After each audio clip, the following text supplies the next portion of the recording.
Kembali kita ingatkan sejarah kolonialisasi. Mengapa dilakukan? Jawabannya hanya satu, Lebensraum. Ini hanya istilah dari bahasa Jerman dan bangsa Jerman di periode 1890 hingga 1940 yang mencerminkan sejarah kolonialisasi sejak zaman Macedonia, Romawi hingga kolonialisasi Eropa ke seluruh dunia. Semuanya sama, Lebensraum. Lebensraum terjemahannya adalah living space atau wilayah hidup, tempat tinggal dan segala kebutuhannya. Kita menengok nation interest banyak negara dunia saat ini, misalnya Tiongkok. Untuk menghidupi 1,4 miliar penduduknya, Tiongkok harus melakukan kolonialisasi. Namun Tiongkok menggunakan kolonialisasi 5.0. 5.0 kalau pakai terminologi di Akademi Militer, yaitu menggunakan economic approach dan soft power. Tidak mencaplok alam militer, namun mengambil kemanfaatan sumber daya sebuah negara. Amerika juga sama, mengkolonialisasi bangsa dan negara lain demi menghidupi 350 juta penduduknya. Misalnya di Jazirah Arab, dikuasainya di negara-negara Asia Barat lainnya dan semua wilayah yang memiliki unsur fosil oil seperti di negara Myanmar, Indonesia, Venezuela, Nigeria. Mana saja yang ada fosil oil, Amerika masuk mengendalikan dengan hard power, dengan tekanan premanisme. Itulah mengapa kalau kesadaran bernegaranya rendah, sebuah negara yang pimpinannya lemah, negara tersebut memiliki sumber daya alam yang besar, maka kepastiannya yang bisa terjadi adalah takluk oleh Tiongkok atau ditaklukkan oleh Amerika. Bahkan ada yang takluk kepada keduanya. Intinya pastinya sumber daya alamnya yang disikat. Miskin nantinya seperti Nauru, negara kepulauan di selatan Pasifik yang kaya akan fosfat. Dalam 40 tahun disedot Amerika sampai nol. Sekarang miskin itu negara Nauru. Pemimpin lampaunya menjual tanah air sumber daya alam Nauru dan tidak menjadikan Nauru negara produktif, memanfaatkan kekayaan tersebut menjadi modal untuk membangun industri, tapi malah menjadikan negara konsumtif, paling berdagang aja. Kembali ke Lebensraumnya Rusia, negara yang wilayah daratnya luas, penduduknya 150 jutaan, namun sangat berambisi untuk mengembalikan kejayaan Soviet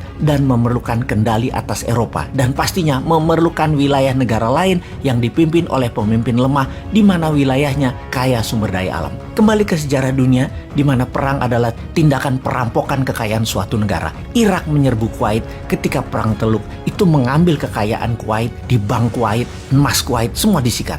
Amerika menyerbu Irak, mengambil kekayaan Kuwait yang Irak rampok dibawa ke Amerika. Juga sewaktu peristiwa di Libya, di Benghazi, itu perampokan kekayaannya Gaddafi dibawa ke Amerika. Ada juga masanya Nazi serbu Belanda, ambil cadangan emas Belanda dari rampokan kekayaan Nusantara. Lalu di tahun 1945 Amerika ambil emas rampokan Nazi asal Belanda tersebut ke Amerika. Intinya semuanya adalah bajingan, kampret, dan semuanya jahat. Inilah mengapa Ukraina penting. Ukraina mau masuk NATO dan negara NATO, Inggris dan Amerika horny banget ambil kendali negara Ukraina yang kaya sumber daya alamnya. Makanya Rusia berang, Ukraina mau masuk NATO tersebut. Mending dianeksasi sekalian karena bagian dari impian lama Putin. Rusia adalah Soviet baru. Pertanyaan berikutnya, emang Ukraina punya apa sih?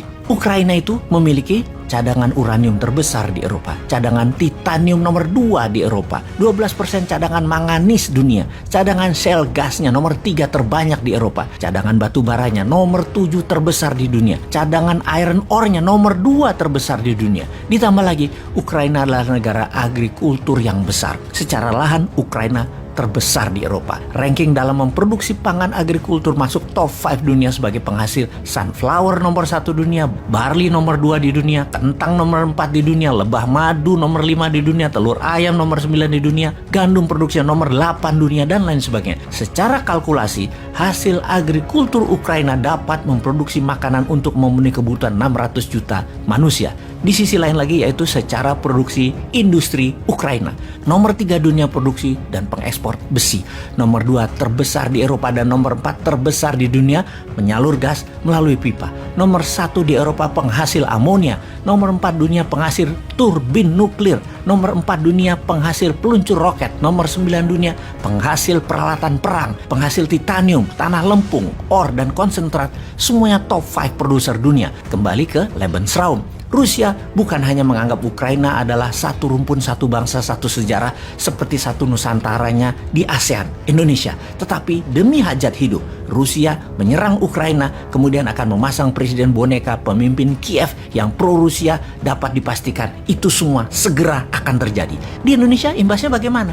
siap-siap BBM naik di Indonesia, siap-siap harga listrik naik, siap-siap biaya-biaya akan naik, siap-siap daya beli turun. Kalau pemerintah penguasanya masih fokus pada kerja proyek, ambiar keadaan domestiknya nanti loh.